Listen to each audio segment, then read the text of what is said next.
Uh,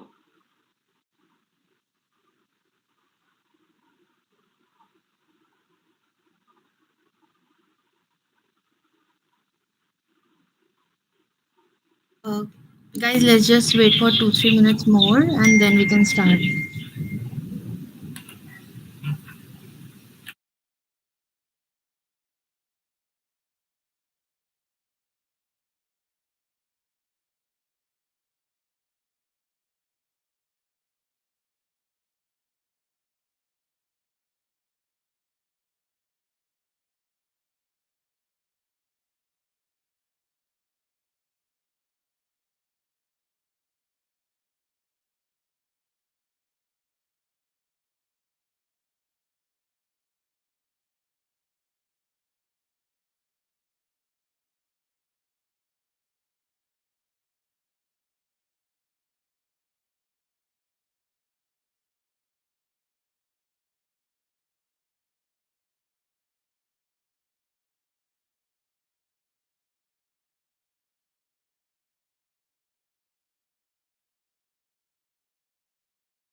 I think we should start.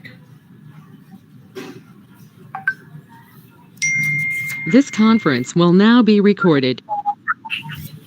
Hi everyone, welcome to today's session. My name is Mahima and I'll be your host for the session. During the session, I would request everyone to keep their mics on mute, and if you have any queries, you can put that in the chat box. So, before beginning, let me quickly take you through Tech Canvas. Canvas is an professionals where we help them crack their certification exams in the first attempt. So we are also IIB endorsed and we are PMR authorized. We offer certification in various trainings like IIB, CBAP, ECBA, PMP, CAPM, data analytics, and more. Apart from that, we also have domain courses into banking, finance, healthcare, etc. Talking about today's session, it's quite helpful for those who are interested in project management domain. We have with us Sudeep, who has over 17 years of leadership experience in IT project management. So I would request Sudeep to take this session ahead and thank you all for joining. Thanks, Mahima. Good evening, everyone.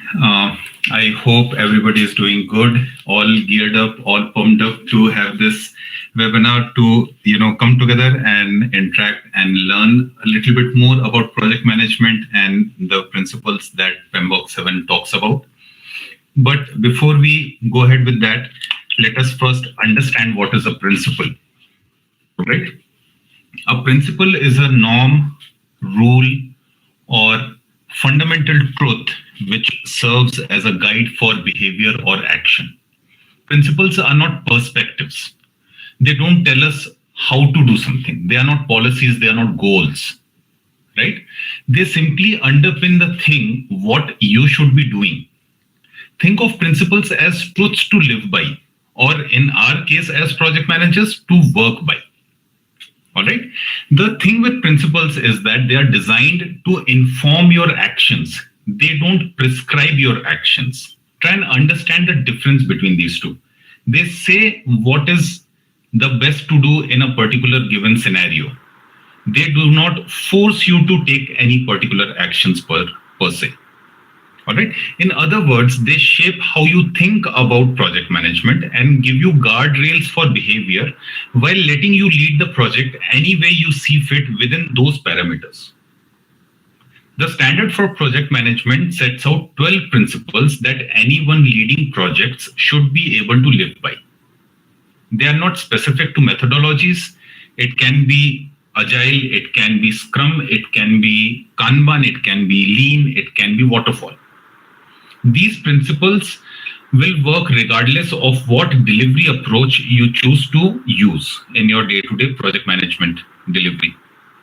Whether you are working in a predictive, iterative, or agile environment, these principles discussed in the upcoming slides will be relevant for you. Okay, so let us take a look at what these principles are. Our first principle is stewardship. So this talks about being respectful, being diligent, and being a caring steward. In other words, follow the code of ethics laid down by PMI and be a good human being. Be at your best behavior at all possible times. Use your professional judgment to do good in the world and treat your colleagues and customers like you would want yourself to be treated. No, it does not ask you to become a saint, to be frank, but it asks you to treat others in the very same way how you would like yourself to be treated. You know, it is odd that it needs to be called out at all, but sadly, I think it does, because we forget how we are treating others and how that is going to impact us if we get treated the same way. I hear from dozens of project managers, most of my mentees every week, in nearly every session. And many of them are talking about the toxic work environments that they are working and that their contributions are not respected and in some cases even not appreciated. So let us not get into that kind of a situation with our own team, with our own project management team, with our colleagues, with our peers, with our own organization. As a leader, as a steward, we can lead by example by acting as a diligent steward for our projects. But I think other managers in the organization need to live by this principle as well. Other managers in the sense, the manager who we report to, the functional managers, the leaders, the executive leadership, our executive management in the organization, everybody falls under the purview of this particular principle. Okay, to give you some examples of how this can be applied in our day-to-day life, you should be able to stand up for what is right, even if it is more challenging route to follow.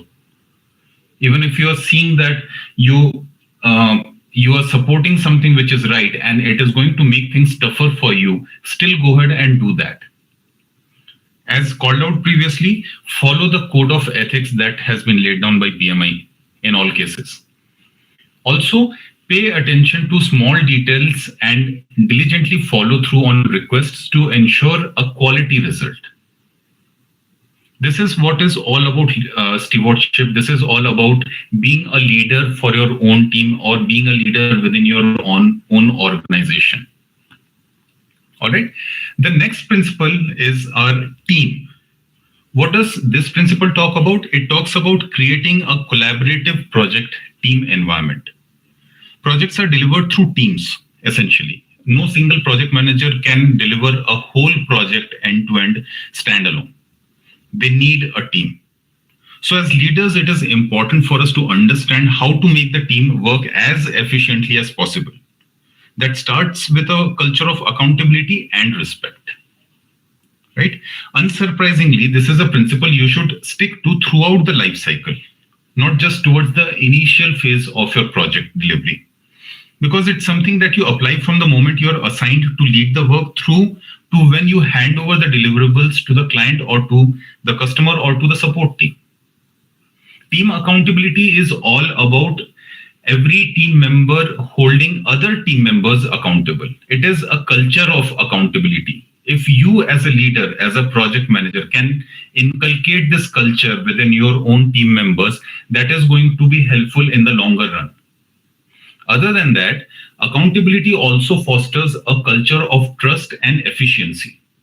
When you hold all members accountable, team members trust one another as they share an understanding that each one is fulfilling the roles assigned to them. They are being true to their own roles and responsibilities in the longer run. It is a very basic human nature if you see in the real life. Aside from this, as project manager, you are able to ensure that no energy or effort or time is spent on activities that won't benefit the project. And as a group, you achieve deliverables more efficiently. You work probably already with a team, so you can imagine what this culture of accountability and respect should look like.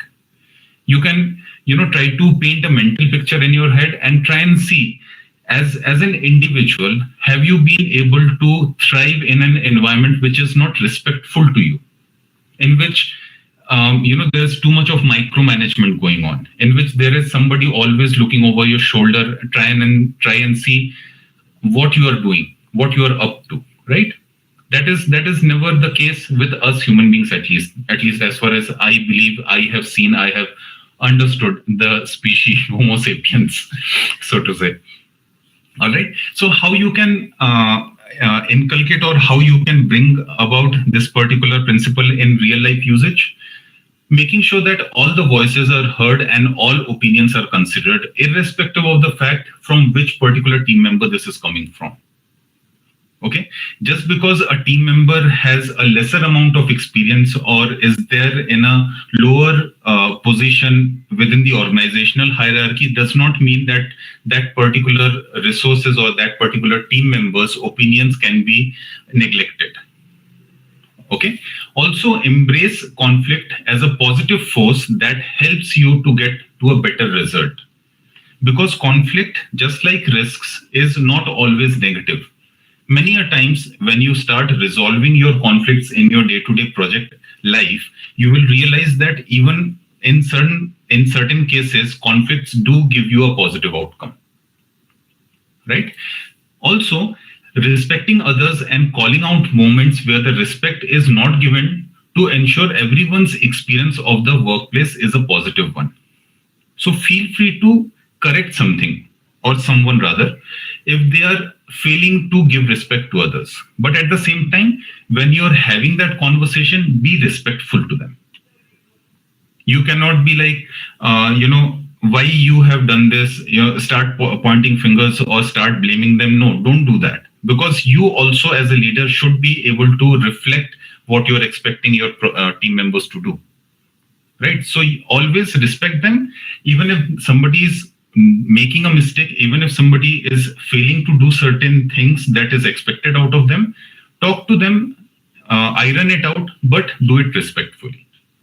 Also make it a regular habit to provide constructive feedback about your team members' strengths, weaknesses, and opportunities for improvement.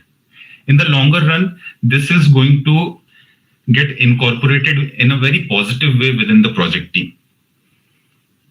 Okay. Our next principle after teams is our stakeholders. So what do we need to do to follow this principle?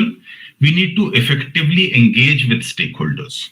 And who is a stakeholder? A stakeholder is someone who is interested in the project or can be impacted by the project, or the project can have an impact from the stakeholder.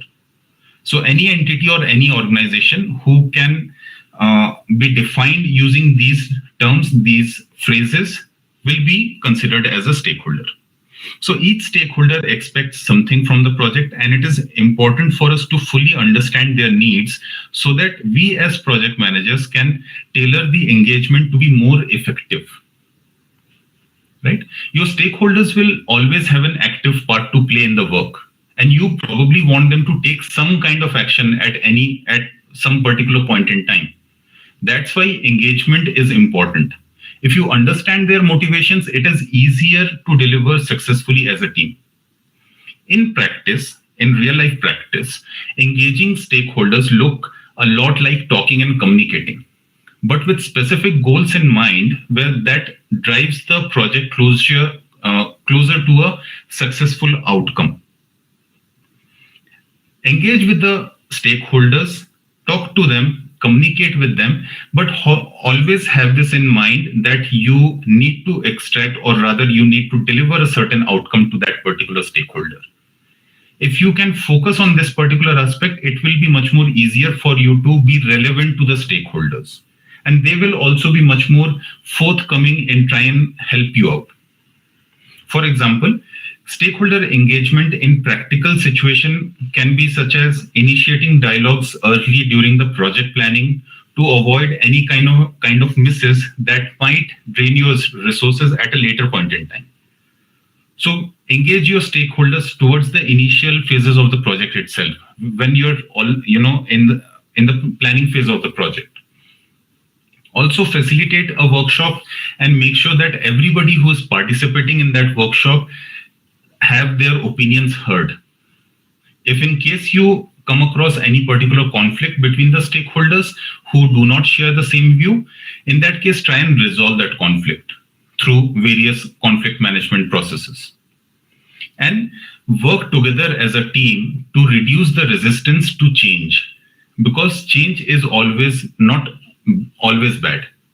Change is also good. Change is sometimes required. As a project manager, we need to understand this aspect, that change is essential to a project delivery, right? Moving on to the next principle, which is value. So how can we deliver on this particular principle? We need to focus on value. So what is value? Value, as per project management, is the balance between benefits gained and the resources spent.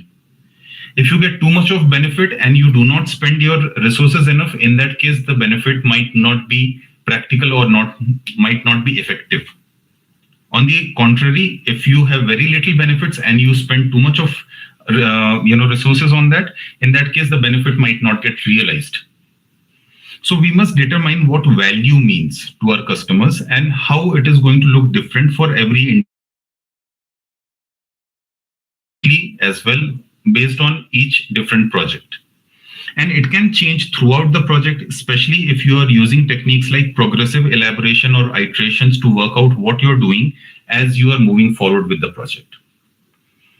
This principle is something that applies more during the planning and execution phases than other phases, because that's when you will be aligning what you deliver to the customer's goals. However, agile principles encourage you to be value driven at all times. So it's definitely a principle to keep in mind throughout the project, especially if you are using agile methodologies.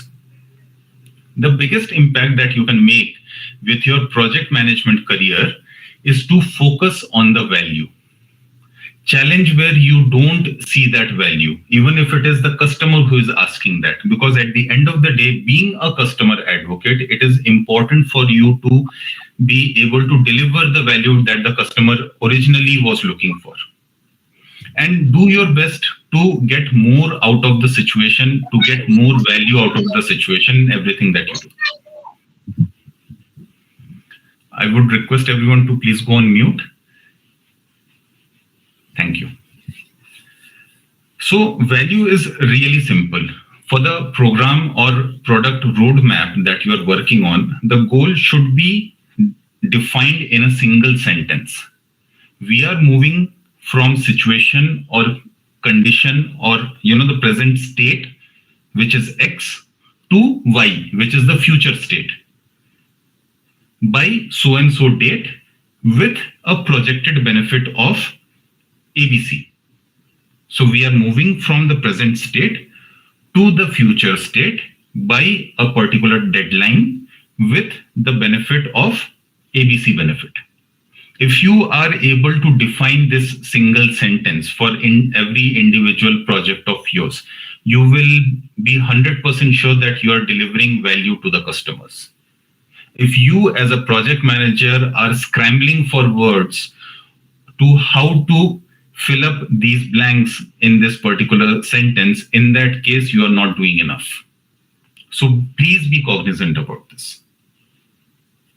Okay. Moving on to the next principle, which is our holistic thinking. This is also called as system thinking. For applying this particular principle, we need to recognize, evaluate, and respond to the system interactions. Systems thinking or design thinking is all about seeing the business as a holistic enterprise where all the parts hang together. It is a mechanism that is working. It is just like a well-built clock. If one part stops moving, the other parts will also stop moving. So we must look at how the whole organization works, from a clockwork perspective, and make sure every part is operating as optimally as possible. You as a project manager might be much more concentrated towards your own project organization rather than the whole organization that you are working for or that you are working with. But there are certain aspects of your organization which might have an impact on your project outcome or on your project delivery. Be cognizant about those. So do not work in silos, and use your role as a project manager to be the glue that holds everything together. The benefit of utilizing system or holistic thinking is that it provides a holistic view of the system, which can help understand the dynamics within the system. The opposite of system thinking is approaching a problem from a single point of view by looking at the individual part instead of as a whole. Remember, you are a project manager. You should always look at the project, at the organization, at the whole system from a bird's eye view. Or else there will be no difference between a project manager and between any project team member. Because project team members, as is well known, are generally concentrated on only the tasks or activities that are assigned to them. But you as a project manager is looking at the whole picture, at the bigger picture. So if you look from the bird's eye view, you will be able to raise questions and see opportunities that aren't typically seen when elements of your project are viewed individually. This new perspective ultimately leads to better designed products, services, or even policies. So start looking at your projects, start looking at your organizations, start looking at your project teams from the bird's eye view. It will help you deliver your project in a much healthy way. All right. Our next principle is leadership, which talks about demonstrating leadership behaviors. Leadership, I'm sure most of us already have a basic understanding of. But why this particular principle is specifically called out by PMI? Because as project managers, we lead the team. And we lead the project through to a successful completion. If you don't step up and act as a leader, then you are at a risk of being seen as an administrator. I have heard these kind of comments from many of my colleagues, my peers in the past in various organizations, that they think that project managers are nothing but just goalkeepers. They are just trying to avoid anything going wrong. Or they are just acting as communication bridges, taking the information from customer, passing it on to the team, taking the information from the team, passing it on to the customer. No, we are not that. If sadly you are doing that, then you are absolutely not being true to a project manager role. You're not leading your team. So leadership in the context of project management is different from the leadership in other domains because of the relationship the project manager has with the team. You're working with the team on a day-to-day basis. Obviously, you need to step up your game. Apart from servant leadership, you can also try and use servant leadership is something that Agile keeps on talking about. It is a very well-known leadership style. It talks about how you can serve your team and not be the king and trying to get served by your own subjects. That is what is servant leadership. But apart from servant leadership, you can also try and use the facilitative leadership style. You can get better with this particular leadership style with practice, with, if you keep on using this leadership style over a long period of time. And you can also take these kind of leadership trainings from your organization if there is anything available. A good thing about being facilitative leadership, or being a facilitative leader rather, in project management, is that the project manager models how the rest of the team can step up. When each team member starts serving each other, success becomes much more likely and the project journey becomes more enjoyable, with learning throughout the way. For not just you, for the whole project team. And it can even trickle down to the customer or to your leadership in the long run. Right? So you are not only bringing a change to your project team, you are also making everybody a better person, a better leader around you, which is the best thing to happen, right? Effective leaders in this particular space are much more facilitative, with more use of servant leadership style than the traditional leader on a pedestal kind of a style. It's much more about influencing and inspiring people. Personally, I think the facilitative leadership style works really well, especially because right now we are in the mix of virtual or hybrid or work from home and these kind of cultures. So this is the right time for you to incorporate this particular leadership style if you want to. Our next principle is tailoring. Tailoring talks about tailoring your needs, your consideration based on the context of the project.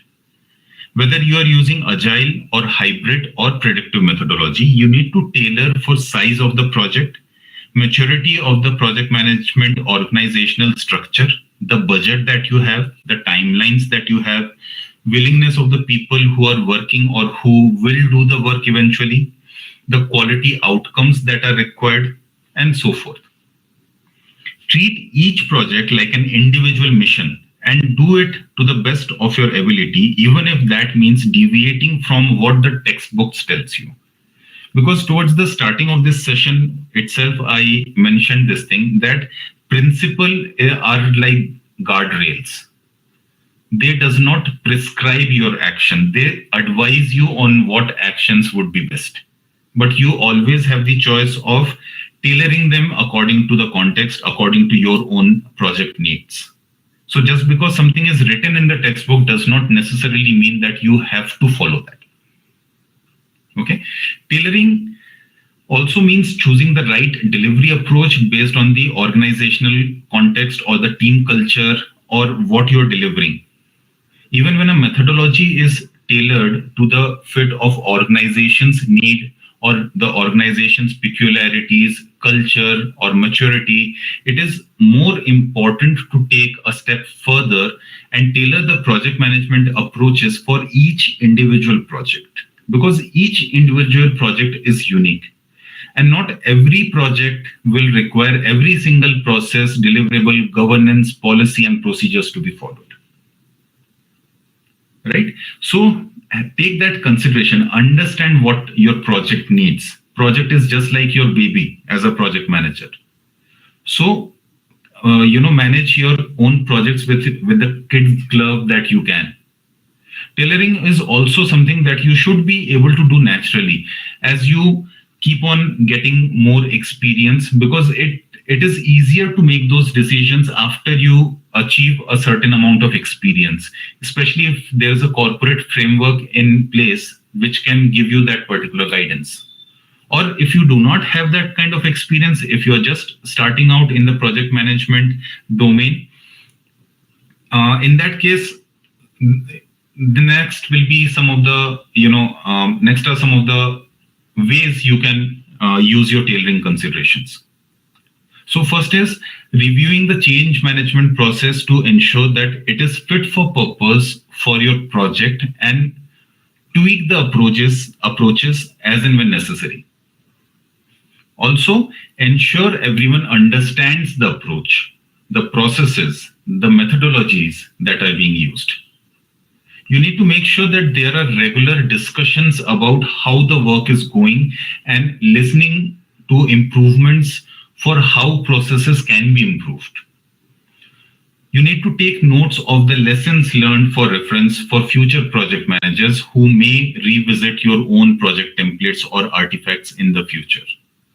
Or you can use the same lessons learned even for your own self in the future. Okay, so keep on identifying the tailoring requirements for your project and keep on making those changes. Do not shy away just because the textbook says otherwise. Okay, our next principle is quality. The quality principle talks about building quality into processes and deliverables. As a project manager, you might not have much influence over processes led by the PMO, because essentially in most of the organizations, quality is managed by the PMO, the project management organization. But you can certainly give your inputs and offer feedback to try to shape how the work gets done. You have a lot of influence over how deliverables are delivered in a quality way. So use that influence appropriately to make sure that you find the right balance between gold plating and getting a decent result. Right? Now, what is gold plating? If you are starting new in the project management domain, please feel free to go out and read about it in Pmbok. Okay, this is an important concept. You should be, aware of this particular concept as a project manager or as a project management professional. Okay, so quality should be built into processes and results because stakeholders expect to get an end result that is fit for purpose and that should meet their needs. And project management is all about creating value, as we discussed earlier. And without quality, the project team's effort is wasted and no value is created. So in the most basic sense, quality means that the end product or service should meet the customer's need. Not more than that, not less than that. As simple as that. Right? Quality standards are defined in the initiation or the latest in the planning phase. Together with the customer, the project team contracts quality standards and discusses how to measure quality throughout the project management process, since it allows the project team to correct course early and avoid a finished product or service that does not meet the customer's quality expectations. If this happens, we call it as the cost of non-conformity. Again, if you do not know what this is, please feel free to go ahead and read Pmbok. Okay. Our next principle is about complexity. What is complexity, or how do we apply this principle?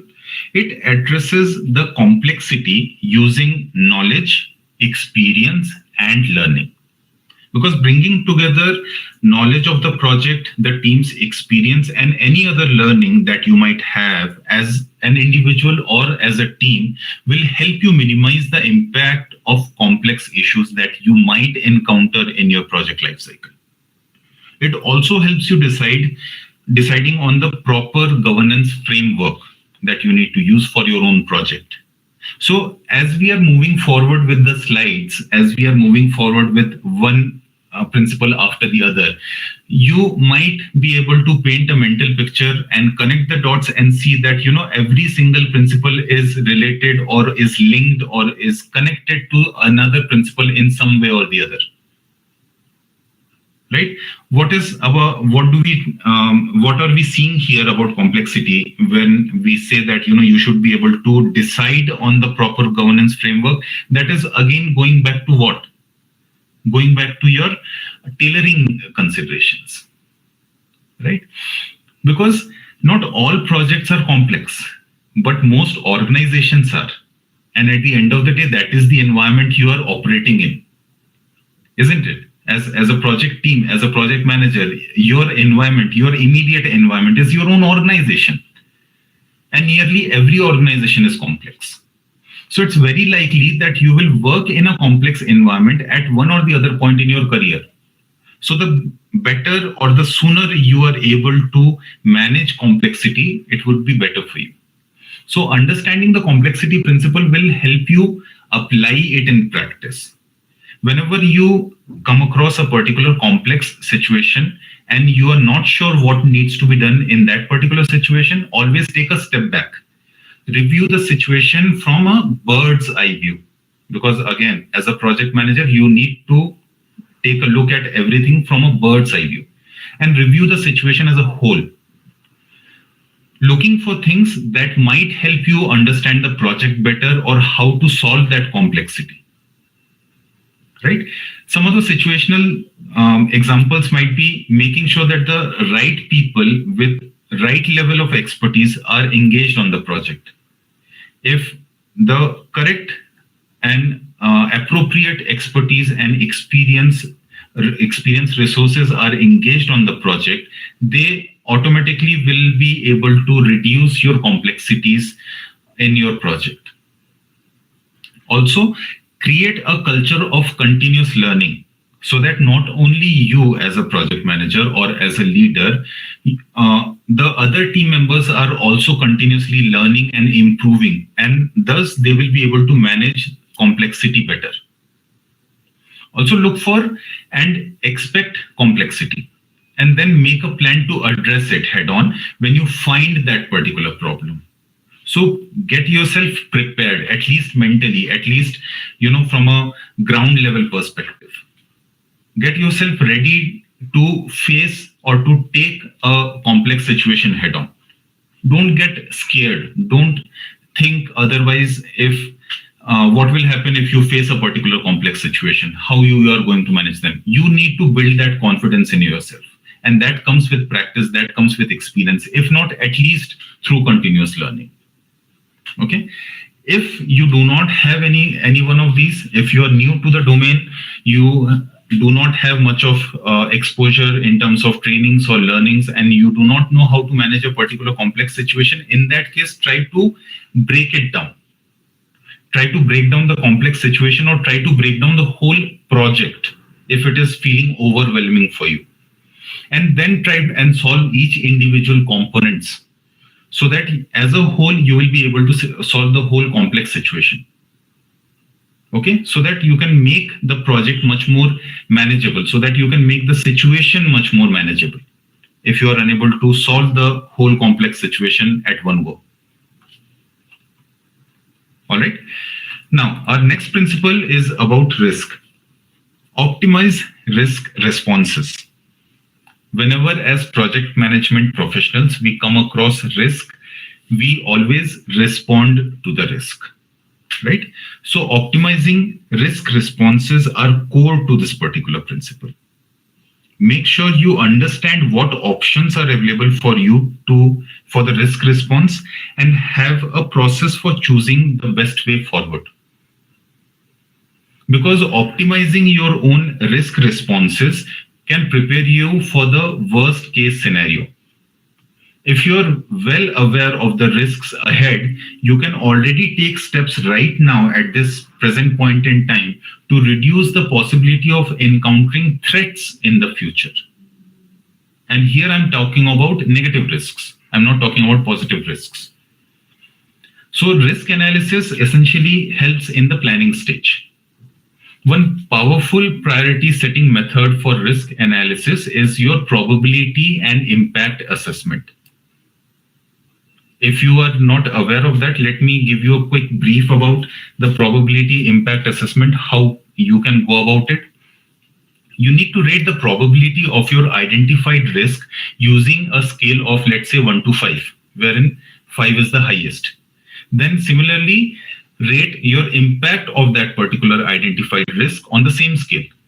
Now, calculate the risk score by multiplying the probability with the impact. So let's assume that you give the probability of an identified risk as 4 and you give the rating of the impact of that risk as 3. So your risk score would be 12.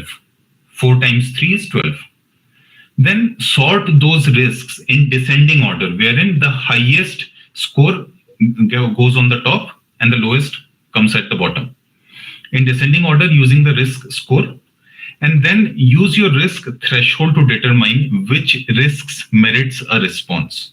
Because as project managers, while it is important for you to understand what kind of response should be given to a particular risk, it is also important for you to understand when to avoid a risk or when to transfer a risk.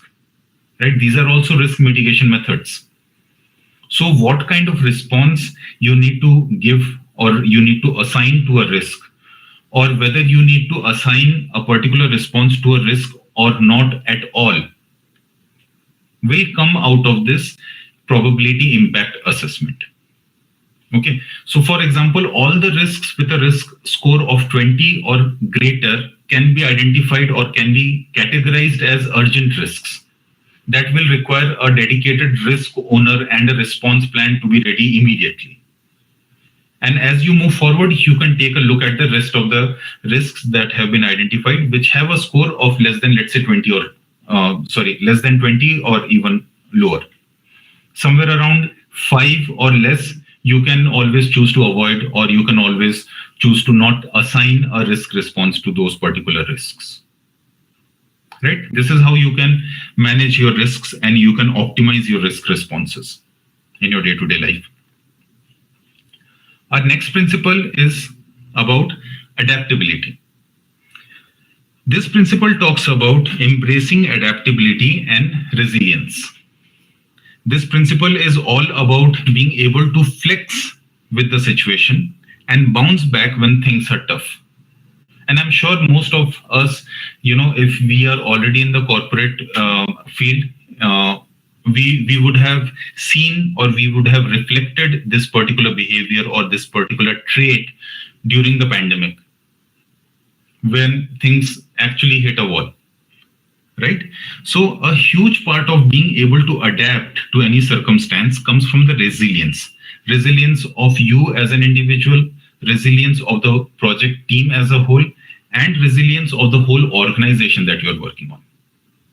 So as I was talking about the pandemic events, especially during 2020, many organizations had put adaptability and resilience at their forefront. So for project teams, being able to switch paths, deliver faster, and bounce back after a setback are crucial in such kind of situations, just to ensure that the projects are completed to the customer satisfaction.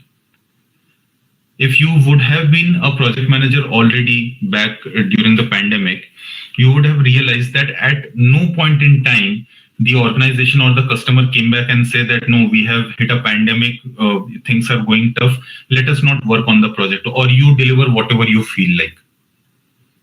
It did not happen. It will never happen. And even if it happens, as a customer advocate, you as a project manager, you should not accept that. Because that is how you adapt. That is how you are resilient to the whole situation. Today it is pandemic, tomorrow it can be something else. What will you do at that point in time? Every time you will keep on leaving your project midway? No. So how to make sure that you don't do that? Inculcate adaptability and resiliency. So building resilience is a strong personal trait.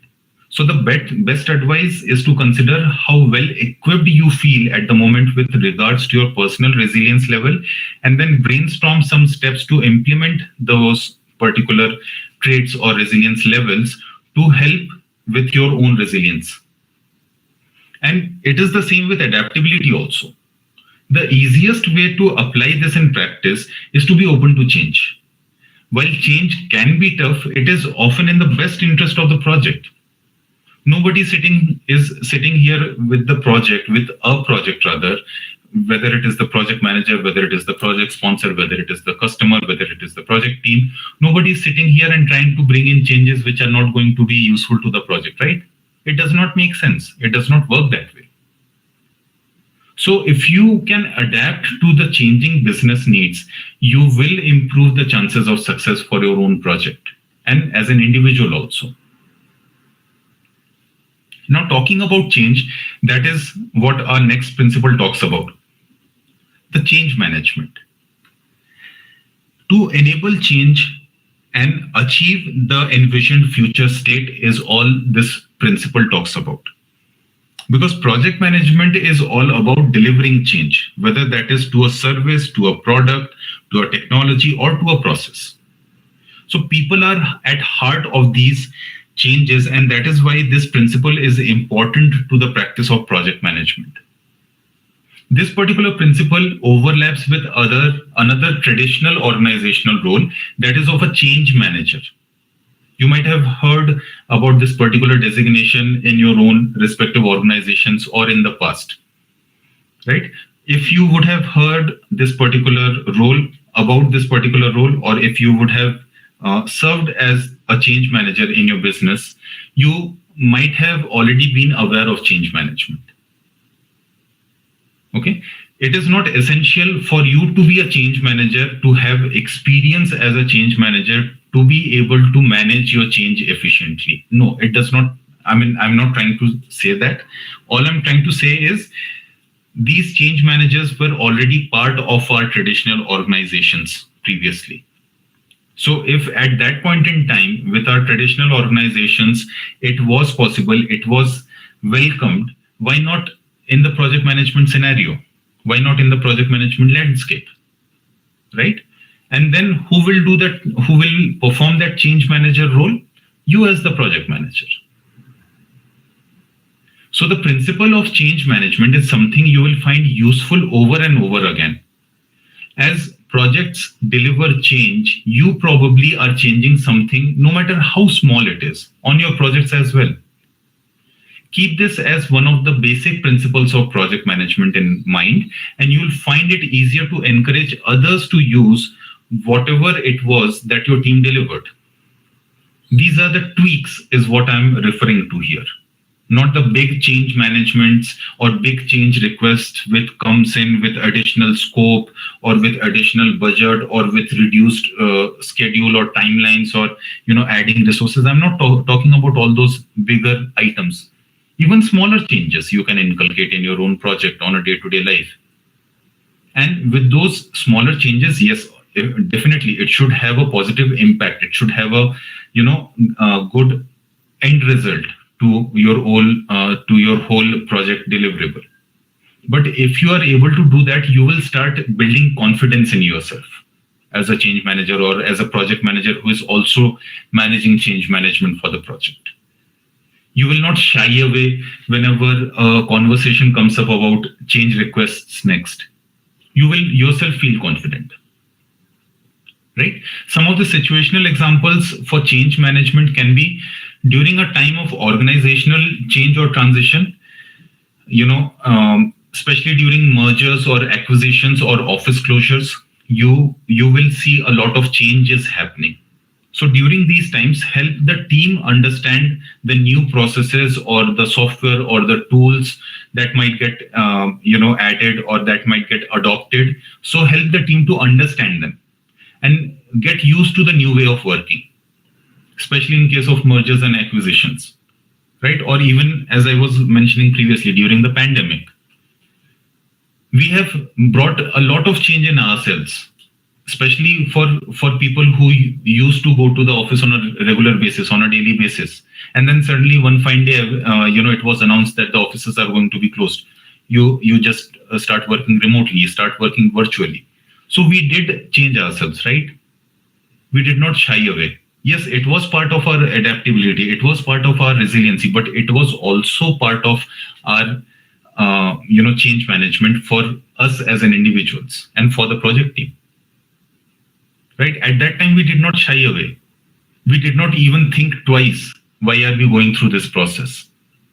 So why do I see, or why do I, notice people getting scared of change management? It is nothing to be scared about. Right? So when your organization is changing something that affects the outside of it, help the team to easily voice their concerns so that they can be given a reassurance, they can get a reassurance rather from you as the leader, from you as the project manager, and help them through the transition process. If you keep on doing these small things in your project, you will see that overall the change management becomes much more fluid, much more natural to you. Right? With that being said, we have covered all the 12 principles that Pmbok talks about. But let me give, before we end this session or before we start taking questions and question and answers, let me give you a brief about why are we talking about principle-driven project management. Right? The principle-based project management approach isn't exactly a new concept. We have had guiding principles of project management regulating our practice for many, many years, going back to the 1980s. So why suddenly is the emphasis now on principles suddenly? The reason is that the current shift is simply putting the spotlight on the broader roles and approaches of conducting the work, while the processes are taking a backseat. So again, just because it is written in the textbook does not necessarily mean that you need to follow that or you need to incorporate that. This shift has happened because it's no longer possible to mandate processes and expect them to work for all the projects. It is not a blanket approval that you can put in place, so to say. Processes need to be drawn from both agile, hybrid, or predictive ways of working so that project managers should be free to choose the best processes for their projects. So principle-driven project management is different from process-driven project management because there is much more emphasis on making your own choices. You as the project manager is leading the project following a set of core concepts which would guide and shape the work. Right? But it does not make it compulsory for you to follow certain processes and policies.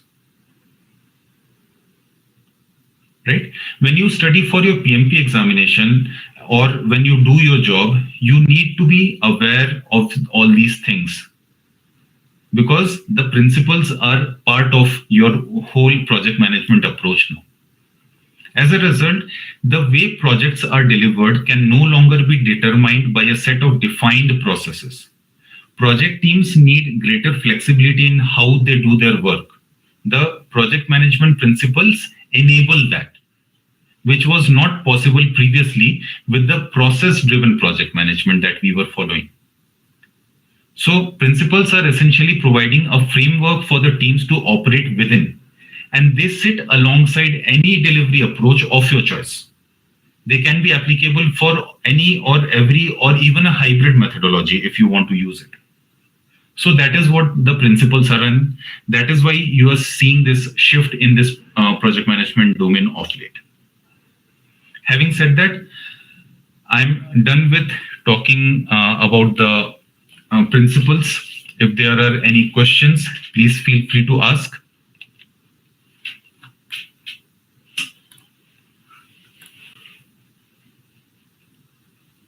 Mahima, did we get any questions on the chat? No, Sudip, not now. If anybody has any questions, you can drop in the chat box. So either I was too good in explaining the principles or I was too bad in explaining the principles. It can be either one of them. That I'm not getting any questions. Someone guys, go ahead. Ask if you have any questions. I would be happy to help. I would be happy to respond back.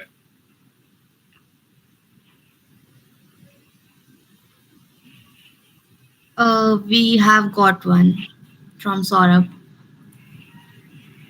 How to draw a line between engineering management and project management? I'm sorry, Saurabh, I'm not from an engineering management domain.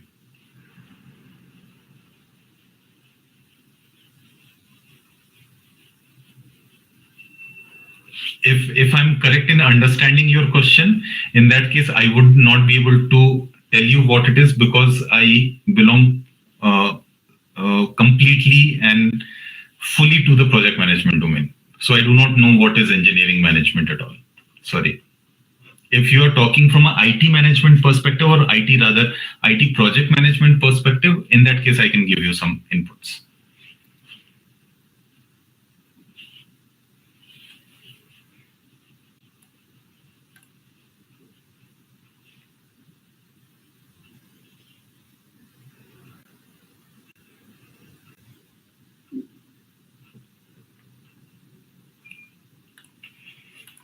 Okay. Why would you let me answer your question with a question, Saurabh? Why do you want to draw a line between a generic project management and IT project management? They are still the same, right? You are a project manager. You are learning about project management. You can take the same set of principles, same set of learning, and apply it in any domain. Why your IT project management would be different? You can use the same principles in construction. You can use the same in oil rigs. You can use the in marketing. You can use the same one in manufacturing, in IT, in healthcare, in retail. Your core project management will still remain the same.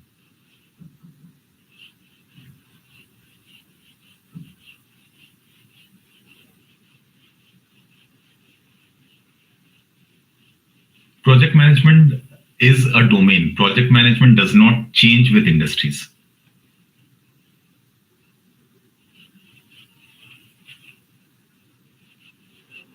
Happy to help, Saurabh.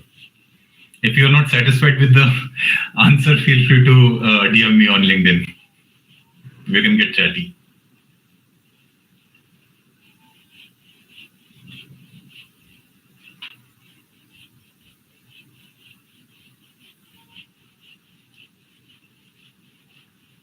All right, no other questions?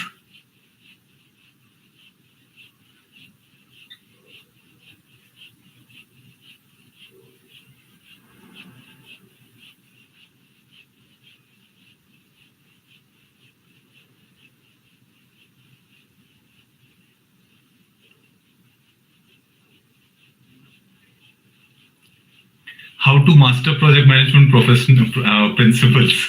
Sort of read your project management book of knowledge at least twice. At least twice.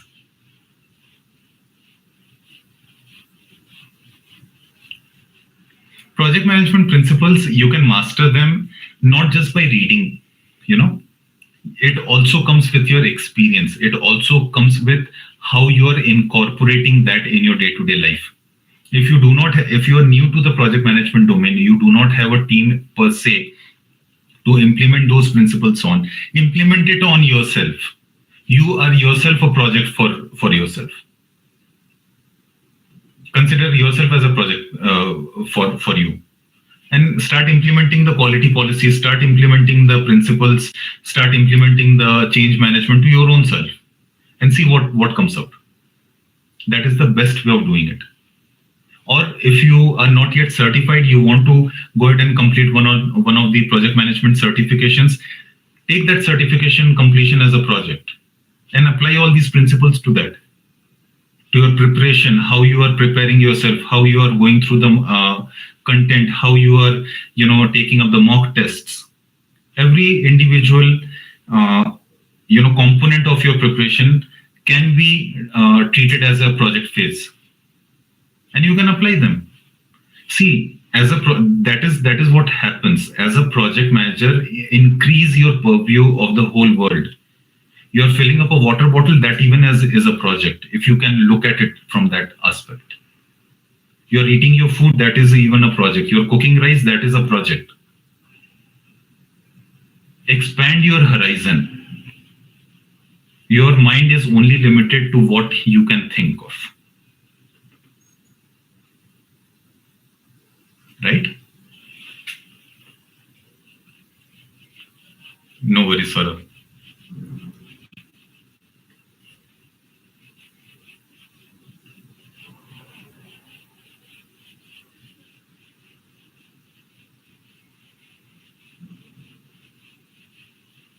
Thanks for the feedback, Payal.